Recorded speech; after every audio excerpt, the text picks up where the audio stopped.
السلام علیکم دوستو، ہم آج آپ کے لیے ایک ایسی ویڈیو لے کر آئے ہیں اپنے اس چینل پر۔ ہم آج آپ کو ایسے ریئرسٹ اینیملز کے بارے میں بتائیں گے جو کہ اس دنیا میں نایاب ہونے والے ہیں یا کچھ نایاب ہو چکے ہیں۔ سب سے پہلے ہم شروع کرتے ہیں وکیٹا سے۔ یہ دنیا کا ریئرسٹ اینیمل ہے۔ یہ جانور پانی میں پایا جاتا ہے۔ یہ میکسیکو میں خلیج کیلیفورنیا کے ایک شمالی مغربی سمندری علاقے کے کونے میں پایا جاتا ہے۔ 1997 کے سروے کے مطابق یہ وکیٹا 597 پر 10 کلومیٹر پر موجود تھی، لیکن آج یہ 10 کلومیٹر پر صرف 18 وکیٹا رہ گیا۔ اس کی ناپید ہونے کی بہت ساری وجوہات ہیں۔ اس میں سب سے بڑی وجہ فشر ہنٹنگ ہے۔ فشر ہنٹنگ جب فش پکڑنے جاتے ہیں تو اپنا جال بچھا دیتے ہیں، جس میں ان کے بہت سارے چھوٹے چھوٹے مادے اور چھوٹے چھوٹے انڈے آ جاتے ہیں۔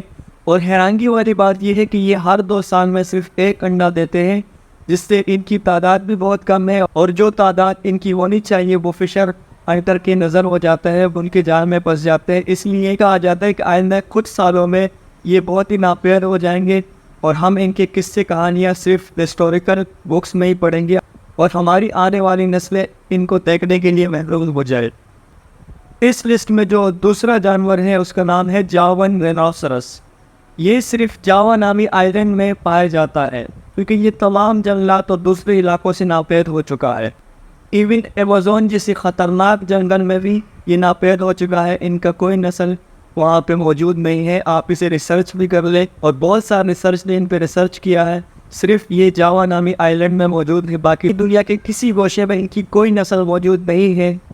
جاون رینوسرس کے لیے لینڈ کے ساتھ پانی بھی درکار ہوتا ہے، کیونکہ یہ پانی میں اپنی زندگی گزارتا ہے۔ حیرانگی والی بات یہ ہے کہ اس آئلینڈ پر ان کی تعداد 78 ہے، جن میں نوجوان گینڈوں کی تعداد صرف 18 ہے، یعنی کچھ سالوں میں یہ تعداد کم ہو کر ہمارے سامنے شاید یہ ناپید ہی ہو جائے۔ جاون رینوسرس کے لیے سب سے بڑا خطرہ شکاری ہے۔ شکاری ان کے سینگ کو کاٹ کر میڈیسن کی فیکٹری میں بیچ دیتے ہیں، کیونکہ ان سے بہت سارے طرح قسم کے میڈیسن بنتے ہیں، اور جن کی قیمت انٹرنیشنل مارکیٹ میں ہزاروں کروڑوں روپے کی ہے۔ تو شکاری اس کے شکار کرنے کے لیے ہر وقت تیار رہتے ہیں، اور حالیہ کچھ دنوں میں ان کے شکار میں کافی اضافہ ہوا ہے۔ آئندہ کچھ سالوں میں لگتا ہے کہ یہ جانور بھی اس دنیا سے ناپید ہو کر نایاب ہو جائے گا، اور ہم اس کے قصے کہانیاں صرف سنتے رہیں گے۔ ریڈ ولف یا ریسور بیڑیا یا کینس روفس، یہ ایک نایاب قسم کا انوکھا بیڑیا ہوتا ہے۔ یہ بیڑیا شمالی امریکہ کے علاقے میں پایا جاتا ہے۔ ان کی نسل 1980 کی دہائی میں ناپید ہو چکی تھی، لیکن 1987 میں امریکن گورنمنٹ نے اس کے لیے کچھ اقدامات کیے اور ان کی نسل کو دوبارہ پروان چڑھایا۔ گورنمنٹ نے مشرقی شمالی امریکہ کیرولائنا میں اس کو دوبارہ متعارف کروایا، اور یہ پروجیکٹ بڑا ہی سکسیسفل رہا، کیونکہ اس پروجیکٹ میں 150 سے لے کر 300 تک بیڑیے اس پروجیکٹ میں پروان چڑھے، اور ان کی نسل آگے بڑھی۔ مگر بہت ہی جلد وہاں کے لوگوں نے ان کی مخالفت کی۔ وہاں کے زمینداروں نے اس کے خلاف مہم چلائی اور اس کے شکار کرتے رہے، جس کے نتیجے میں اب ان کی تعداد محض 30 رہ گئی ہے، اور آئندہ کچھ سالوں میں یہ بیڑیا بھی ناپید ہو جائے گا، اور ہم اس کی قصے کہانیاں ہی سنتے رہیں گے۔ سمارٹر رینوس، یہ بھی ایک نایاب قسم کا گینڈا ہے، جو کہ اب اس وقت دنیا سے ناپید ہو چکا ہے، کیونکہ یہ دنیا کے کسی بھی علاقے میں نہیں پایا جاتا۔ اب یہ صرف انڈونیشیا تک محدود ہو چکا ہے۔ اب اسے آپ انڈونیشیا کے علاقے میں ہی دیکھ سکتے ہیں، جس کی بڑی وجہ یہ ہے کہ یہ دنیا کے بڑے بڑے جنگلات سے نکل کر علاقوں کی طرف گامزن ہو گئے، لوگوں نے اس کا شکار کیا، اور اب یہ بالکل ناپید ہو چکے ہیں۔ اور پچھلے 30 سالوں میں اس کی آبادی میں 80% تک کمی آ گئی ہے۔ اور حیرانگی والی بات یہ ہے کہ اب صرف 30 سمارٹر رینوسرس دنیا میں رہ چکے ہیں۔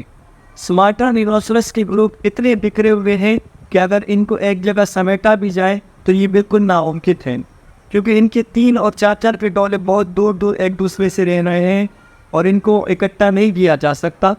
اور آئندہ کچھ سالوں میں ہمیں سمارٹر رینوسرس دنیا میں موجود نہیں ملیں گے، یہ بالکل ہی دنیا سے ختم ہو جائیں گے۔ گوبی بیئر یعنی گوبی ریچھ، یہ بہت ہی نایاب نسل کا ریچھ ہے۔ یہ صرف منگولیا کے ایک صحرائی علاقے گوبی میں پایا جاتا ہے، اور یہ جانور بھی بہت تیزی سے کم ہوتے جا رہے ہیں۔ اب اس علاقے میں صرف 80 گوبی بیئر رہ چکے ہیں، جن میں نوجوان اور بالغ وویویئر کی تعداد محض 35 ہے۔ یہ ریچھ ایک ایسے علاقے میں اپنی زندگی گزار سکتا ہے جہاں بارش نہ زیادہ ہو نہ کم ہو۔ یہ اس علاقے میں رہ سکتا ہے جہاں تقریباً 4 سینٹی میٹر سے 5 سینٹی میٹر تک بارش ہو رہی ہو۔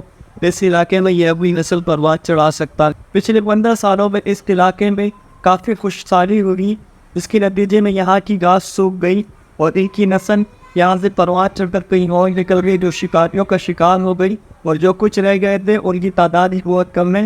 یعنی یہ نسل بھی دنیا سے ناپید ہو گئی ہے اور آئندہ کچھ سالوں میں ہمیں وہ بھی دنیا میں بھی نظر نہیں آئیں گے۔ سانولا یہ دراصل مویشیوں کا رشتہ دار ہے۔ یہ ہرن جیسی مشابہت رکھتا ہے۔ ان کی کمی اور ان کے خفیہ رویے کی وجہ سے اسے اکثر ایشیا تنگاولا بھی کہا جاتا ہے۔ سانولا 1992 میں ویتنام کے پررونق اور خوشحال جنگل میں دریافت ہوا تھا، اور حیرانگی والی بات یہ کہ ویتنام کے بدلتے ہوئے آب و ہوا میں بھی یہ پروان چڑھا، لیکن اب یہ ناپید ہوتا جا رہا ہے، جس کی سب سے بڑی وجہ جنگلی کٹاؤ ہے، اور ایک بہت بڑی وجہ شکاری اس کا شکار کرتے ہیں کیونکہ اس کے کچھ اعضاء میڈیسن میں استعمال ہوتے ہیں، اور اب ریسرچر کے مطابق یہ ویتنام کے جنگل میں بہت ہی کم پایا جاتا ہے اور ان کی تعداد بھی بہت کم ہو چکی ہے۔ ایڈیکس یہ ایک نایاب ہرن ہے۔ یہ پہلے افریقہ کی صحراؤں میں بہت ہی زیادہ دکھائی دیتے تھے، ان کے ریوٹ جگہ جگہ نظر آتے تھے، لیکن آج آپ اسے نائجیریا کے ایک علاقے ٹرمک ٹنٹوما میں ہی تلاش کر سکتے تھے۔ اور اس کے علاوہ ایڈیکس آپ کو مختلف زو اور مختلف پرائیویٹ کوٹیج میں آپ کو ملیں گے، کیونکہ بہت سارے لوگوں نے اسے قید کر کے اپنے پاس رکھ دیا ہے۔ اب ان کی نسل ناپید ہو چکی ہے۔ پوری دنیا میں جو آزاد ایڈیکس ہے ان کی تعداد 70 سے 80 ہے، جن میں نوجوان ایڈیکس کی تعداد 33 سے 35 ہے۔ ان کی نسل میں کمی کی سب سے بڑی وجہ یہاں صحراؤں سے تیل نکالنا اور یہاں مشینری کا بے دریغ استعمال کر کے ایڈیکس کو نسل کشی پر مجبور کرنا، اس کی وجہ سے ان کی تعداد کم ہوتی جا رہی ہے، اور شکاری اسے بے دریغ اپنی آغوش میں لے لیتے ہیں، اسے پکڑ کر قید کر لیتے ہیں۔ اب ان کی تعداد ناپید ہو چکی ہے اور کچھ ہی سالوں میں یہ دنیا سے مکمل طور پر ختم ہو جائیں گے۔ آپ کو صرف زو اور مختلف پرائیویٹ کوٹیج میں ہی ملیں گے۔ ایمر لیپرڈ دراصل روس اور چین کے ایمر ریجن کا ایک جانور ہے جو صرف ایمر ریجن میں ہی پایا جاتا ہے۔ یہ بڑا ہی نایاب چیتا ہے، جس کا وزن 75 سے 100 پاؤنڈ تک ہو سکتا ہے، اور یہ 37 میل فی گھنٹے کی رفتار سے دوڑ سکتا ہے، اور یہ 19 فیٹ تک چھلانگ لگا سکتا ہے۔ اور یہ ایمر لیپرڈ اب نایاب ہوتا چلا جا رہا ہے۔ 2005 کے سروے کے مطابق ان کی تعداد محض 130 رہ گئی ہے، جن میں نوجوان اور بالغ ایمر لیپرڈ کی تعداد محض 80 ہے، اور یہ خدشہ ظاہر کیا جا رہا ہے کہ آئندہ کچھ سالوں میں یہ ایمر لیپرڈ دنیا سے مکمل طور پر غائب ہو جائیں گے۔ سنو لیپرڈ یعنی برفانی چیتے، یہ بڑے ہی طاقتور قسم کے جانور ہیں۔ یہ بڑے سخت سردی میں رہتے ہیں، ان کا جسم ٹیمپریچر برداشت کر سکتا ہے، اور یہ بہت ہی طاقتور اور بہت ہی نایاب جانور ہیں، اور ان کے جسم میں کچھ ایسے ہارمونز ہوتے ہیں جو سخت سے سخت سردی بھی برداشت کر سکتے ہیں۔ ان کی دم کافی موٹی اور لمبی ہوتی ہے۔ جب زیادہ سردی رہتی ہے تو یہ اپنے دم کو اپنے جسم پر لپیٹ دیتے ہیں، جس سے ان کو گرمائش ملتی ہے، اور یہ سخت سے سخت سردی میں بھی سروائیو کر لیتے ہیں۔ مگر افسوس والی بات یہ ہے کہ یہ نسل نایاب ہو چکی ہے۔ ان کے نایاب ہونے کی سب سے بڑی وجہ یہ ہے کہ شکاری ان کو شکار کر لیتے ہیں، کیونکہ ان کا چمڑا انٹرنیشنل مارکیٹ میں لاکھوں کروڑ ڈالرز میں فروخت ہو رہا ہے۔ یہ سنو لیپرڈ تقریباً 50 فیٹ تک چھلانگ لگا سکتا ہے، اور یہ 48 میل فی گھنٹے کی رفتار سے دوڑ سکتا ہے۔ اور ان کے نایاب ہونے کی دوسری بڑی وجہ کلائمیٹ چینج ہے۔ کلائمیٹ چینج ہونے کی وجہ سے ان کی نسل پروان نہیں چڑھتی۔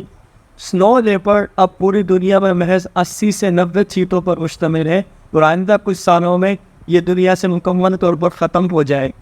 اس لسٹ میں جو سب سے آخری جانور ہے وہ ہے تپانانی اورنگیٹان۔ اس کا نام بڑا ہی عجیب ہے جو میں بھی صحیح سے نہیں لے پا رہا ہوں۔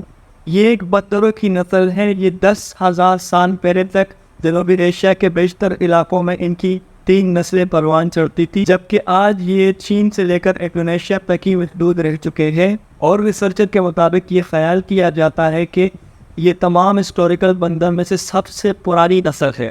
مگر پریشانی والی بات یہ ہے کہ اب ان کی نسل دن بدن کم ہوتی جا رہی ہے، اور پچھلے 20 سالوں میں یہ تقریباً 80% دنیا سے کم ہو چکے ہیں، اور اب ان کی تعداد پوری دنیا میں محض 500 تک رہ چکے ہیں۔ یہ انتہائی ذہین قسم کا بندر ہوتا ہے، یہ اپنے نسل کی حفاظت خود کر سکتا ہے، یہ اپنے پورے ریوڑ کو ساتھ لے کر کہیں اور بھی نقل مکانی کر سکتا ہے۔ ان کے پورے ریوڑ ایک ساتھ گزرتے ہیں، مگر انسانوں نے ان کے رہنے کی جگہ یعنی جنگل کی کٹائی کر کے ایک کی نسل کو پروان چڑھنے سے روک دیا ہے، اور اب یہ خیال کیا جاتا ہے کہ آئندہ کچھ سالوں میں ان کی تعداد کم سے کم تر ہو جائے گی، اور ایک وقت ایسا بھی آ جائے گا کہ یہ بندر بھی دنیا سے ختم ہو جائیں گے۔ تو آج آپ ہمیں بتائیے کہ آپ کو آج کی یہ ویڈیو کیسی لگی، ہمیں اپنی قیمتی رائے سے کامنٹ سیکشن میں آگاہ کریں، اور ہمیں بتائیں کہ آئندہ کی ویڈیوز ہم کس ٹاپک پر بنائیں۔ ہم بڑی ریسرچ کر کے آپ کے لیے ویڈیوز بناتے ہیں۔ آپ سے بس یہ التجا ہے کہ آپ ہمیں سپورٹ کریں، ہمارے چینل کو سبسکرائب کریں اور ویڈیو کو لائک کرنا مت بھولیں۔ اب میں آپ سے اجازت چاہتا ہوں، رحمت اللہ خان کو اجازت دیجیے۔ اللہ حافظ۔